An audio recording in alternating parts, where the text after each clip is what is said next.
All right, back at the shop. I haven't hit too many balls yet. I hit a few 7-irons, maybe 7, 8, maybe 10. I just grabbed my wedge. So usually how I warm up is kind of a mid-iron, then wedge, 9-iron, then I go to a long iron, then I hit some woods and driver, and my first tee club. Obviously I'm not playing today, there's a foot of snow outside, but I'm warming up. Oh, nice. One thing, I've been working on a couple things in my swing, so don't expect all these to be pure. Same with your swing, while working on stuff, don't let, because you're trying 2, 3 plus different things in your swing, you're hitting the ball bad. Don't think like, oh, this doesn't work. Sometimes you gotta make a mess to truly clean, if you know what I mean.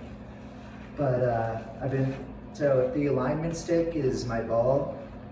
So I've always hit the ball really high. So I think I like to cover the ball and hit a lot of knockdowns. I think I tend to get kind of my head out in front of the ball, I'm exaggerating. So one thing I've been trying to do is, through impact, kind of keep my head more behind the ball. I've been noticing everything wants to go left, left, left when I do that. And I have to kind of hold on to it a little longer. But try to just get it ingrained where, the ball goes straight where I want it to and my head is where it should be without thinking about it. That's the ultimate goal. But right now I very much am thinking about it. As you can see, the ball wants to go left. Not crazy left, but I got this alignment stick basically aimed. It's probably aimed about a foot or so left of that vertical line.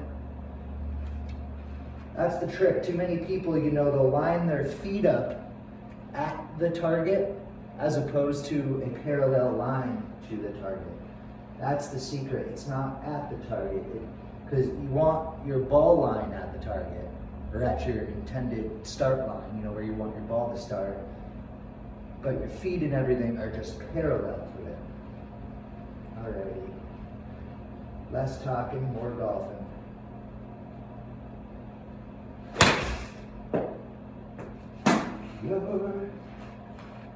Feel pretty good today. Just as far as my body, normally I get pretty sore on some occasions.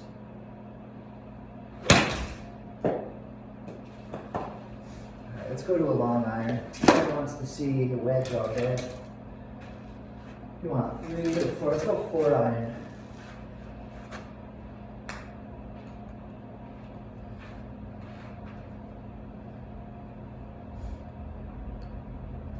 Generally, people's favorite club out of their irons is going to be a mid-iron. A lot of people like the 7. That old Rory McAvoy from Tin Cup, the old 7-iron. That's one of my favorite clubs. So especially in a big tournament on Sunday, you can almost guarantee the first club I'm pulling out of my bag to warm up is going to be my 7-iron. And doing that, if you start with your favorite club, hitting good shots right out the gate, it's just going to set the tone for the whole day.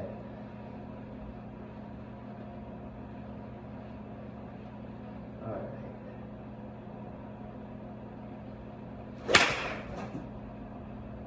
See, left, left, left. That's what happens. Gotta hold on to it a little more. Yeah, the head thing, and then I've talked about it multiple times. I'm trying to get my more arms. I'm trying to get my arm. Let me take my headphone out. It's hard to hear and think while I'm listening to music, but I'm trying to get my arms in the club to kind of start the takeaway. Because that way, if I get my arms and hands to start the takeaway, by the time I get halfway back, then my hips have to start turning. Then everything gets to the top simultaneously. Because once again, I've mentioned it before, what I instinctively want to do is, the hips are already fully turned, so I'll have a tendency to not finish my backswing, get a little quick. My hips are already wanting to go before I've, fully wound up. So those are the two main things I'm working on.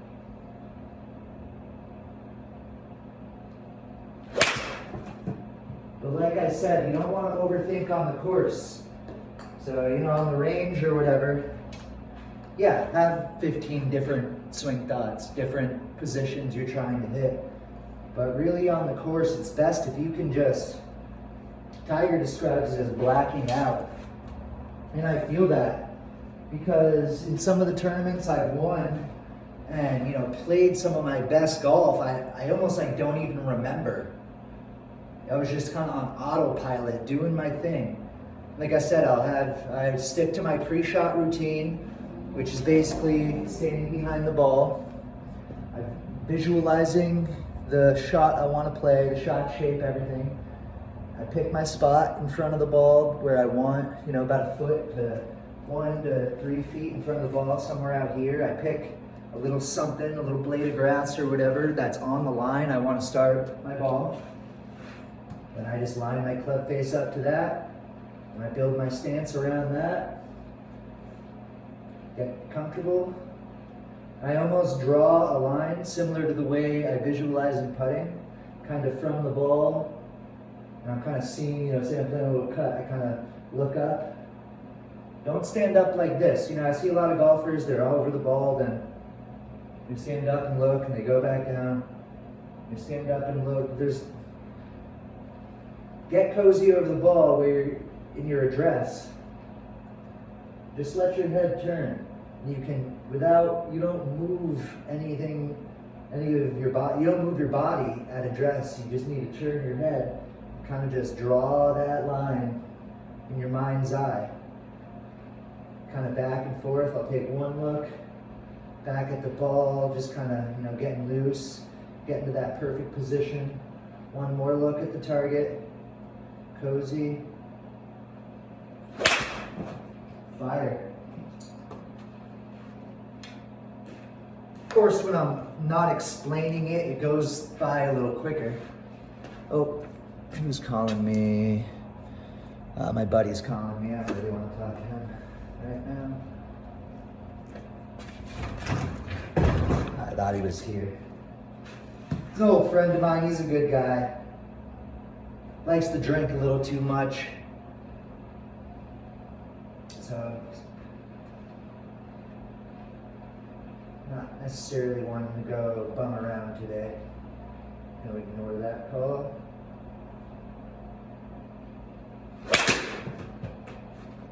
There it is. See, I kept my head back. You noticed those first ones were a little left. So I was saying, I keep pulling it, keeping my head down. That one I really felt like I hung on to it a little bit. Kept the face square, didn't let it turn over.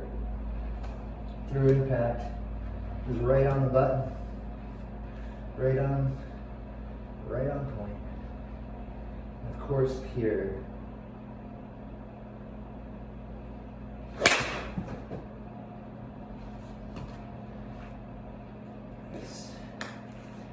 It's weird, the difference in sound I've noticed. When I put the camera back there, it makes a lot different sound than when I have it up close.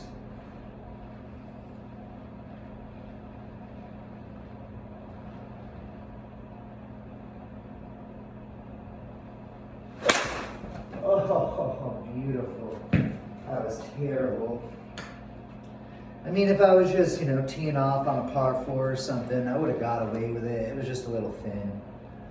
But definitely wasn't the prettiest shot.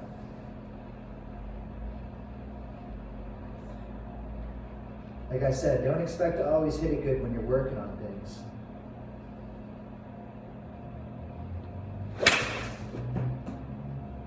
That one I might have hung on to a little too much because it was slightly right. Felt good, hit it good. It was just, half a foot right of that line. The rest of them have, been just left of that line, trying to get it exactly on the line.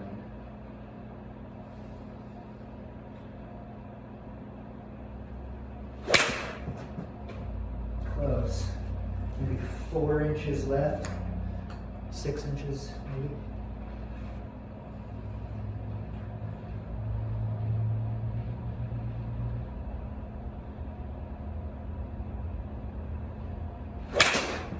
There it is, right on the line.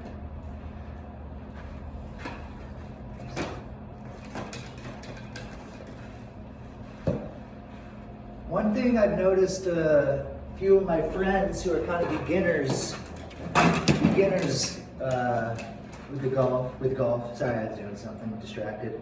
But what I've noticed they tend to do is, how I was talking about keeping my head back over the ball, they might do that all right, but the way, if I'm here at address, essentially if you were to draw a line, that I've heard people say a knuckle, a club width, 5-6 inches or whatever, from your lead hip at address, when you start your downswing, you want to be bumping into that line, shifting all your weight forward. And what I've noticed they do is they tend to stay back here.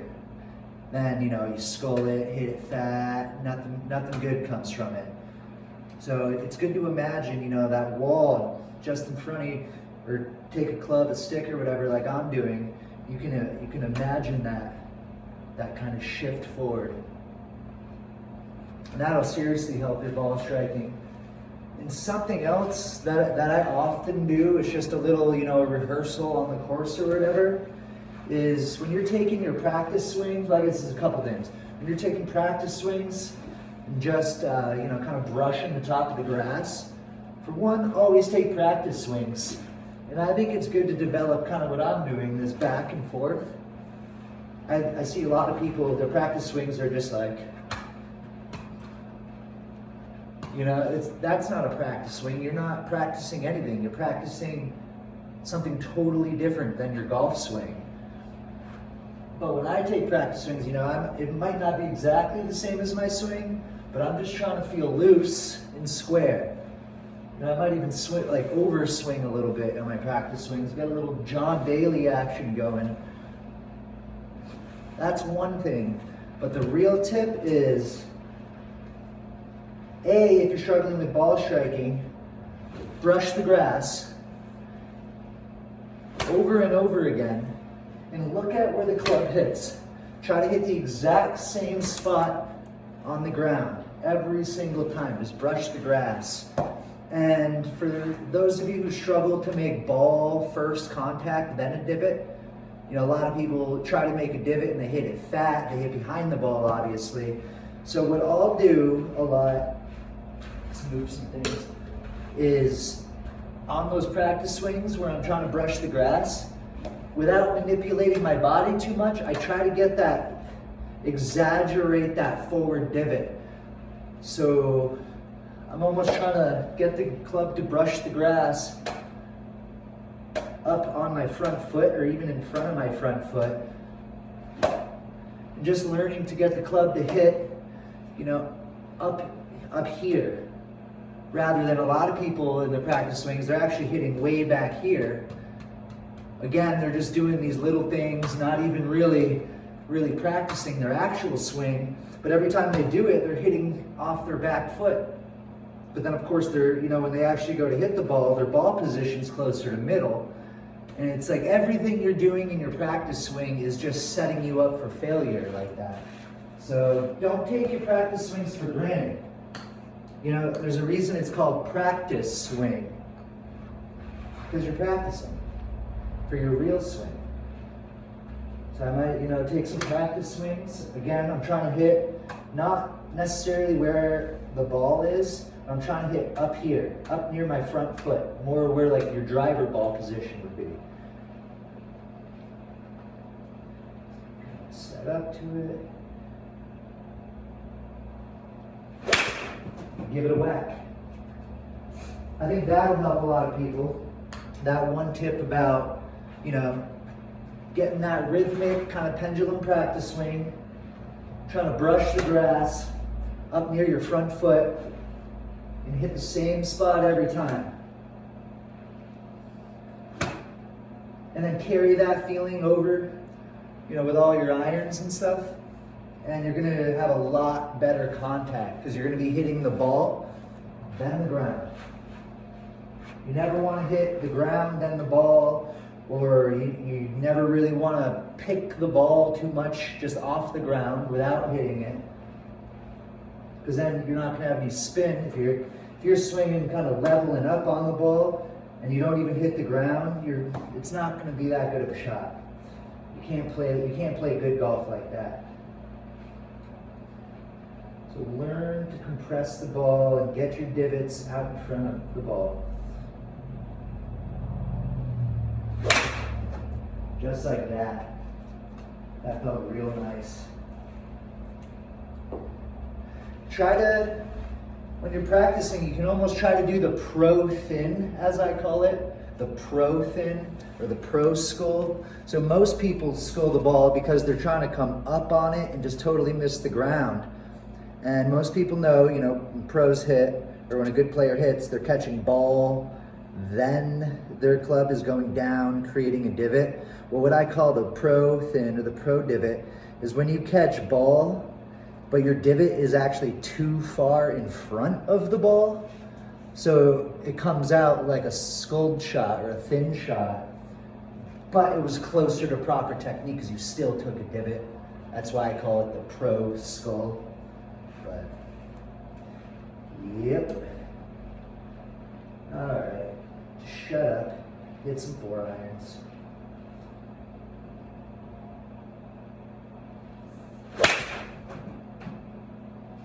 And I wasn't the best strides. Just a hair toey. That's always my miss if I miss one. I use the toe of the club a lot. I use the toe to hook the ball. Has that gear effect. Really helps you turn it over if you're trying to play big draws.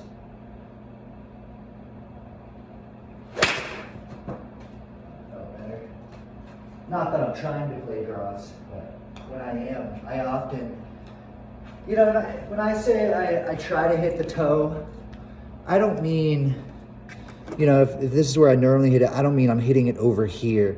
I mean, if this is where I normally hit it and I'm trying to play a big hook, it might be like here. Not even a half a golf ball or a quarter golf ball. It's just a matter of maybe a centimeter over. So don't think I'm saying hit it, out here towards the end of the grooves when I say I intentionally toe it or heel it to play a fade. More so with the driver, I would try to heel it to play a fade. But that's a very old school method of working the ball. You don't hear too much about that these days. When I grew up playing, there wasn't 460cc drivers, and that's how, back in the day, we shaped the ball with the driver, is hitting it on different places of the club face using the gear effect. Let's try to play a couple draws. So I basically just dropping my back foot back a little bit, maybe closing my shoulders a touch, and just feeling like I keep my shoulders closed through impact.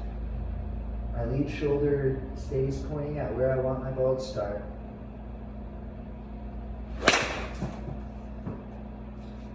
It's a little thin. Definitely would have drawn them. Try better. Try to hit a better one here. Not a big draw, just a little bit of a draw.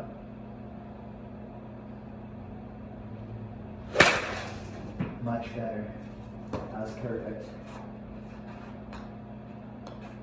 At least I think so. It's honestly a little hard to tell with the mat or the net, but I've been playing this game a long time. I have a pretty good idea as soon as I hit the ball what's going to happen just by how it feels. How not only the contact feels, but I can feel in my swing. If I came across it and held the face open, if I flipped it closed, I can feel that. I can hit balls blindfolded and, tell you what shape it was pretty darn accurately.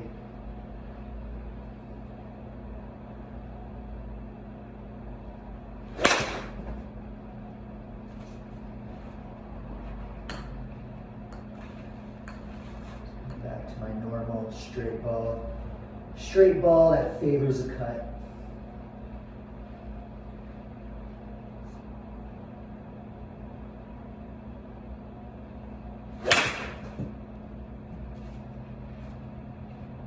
Okay.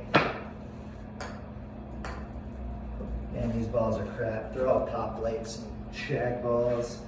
I know I talk about it a lot, but those Pro V1s like to break. I think I'm gonna hit some 3-woods and actually hit it off a tee for once.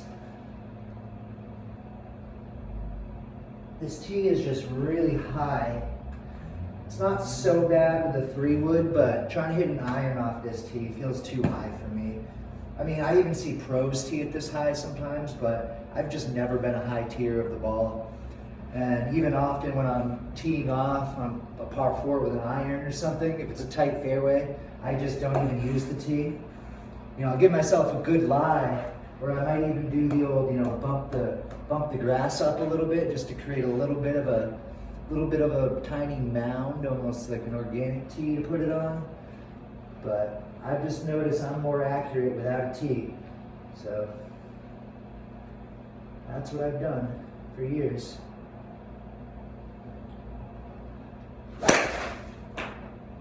Beautiful. That's what I was saying, this tee is too high.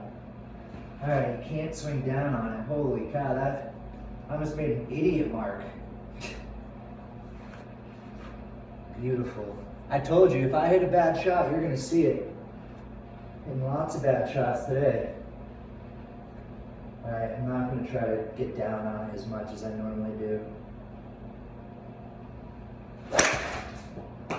Still kind of skied it. All right, no more off this tee. This tee's too tall for me. If I get used to this tee, I'm gonna be, you know, basically missing the ball off the deck. All right, right off the deck, it's gonna be a lot better.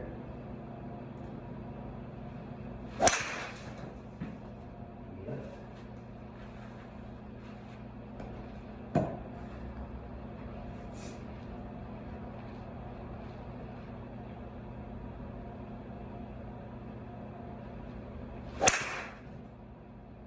That was hammered. Absolutely crushed. Oh yeah, dead nut center. Both of those last ones actually were dead center.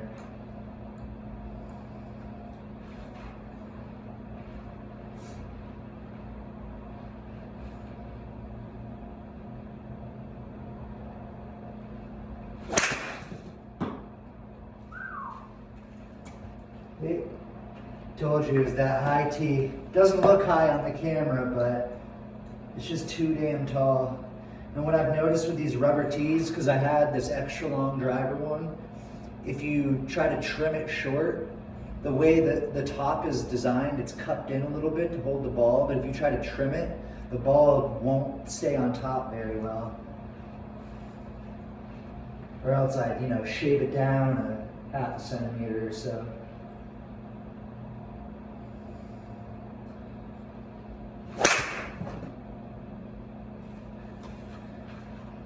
All right, I'm gonna actually eat some lunch, then come back and hit some balls. I don't want to make this video too long because it takes forever to load on YouTube. Peace out, keep swinging.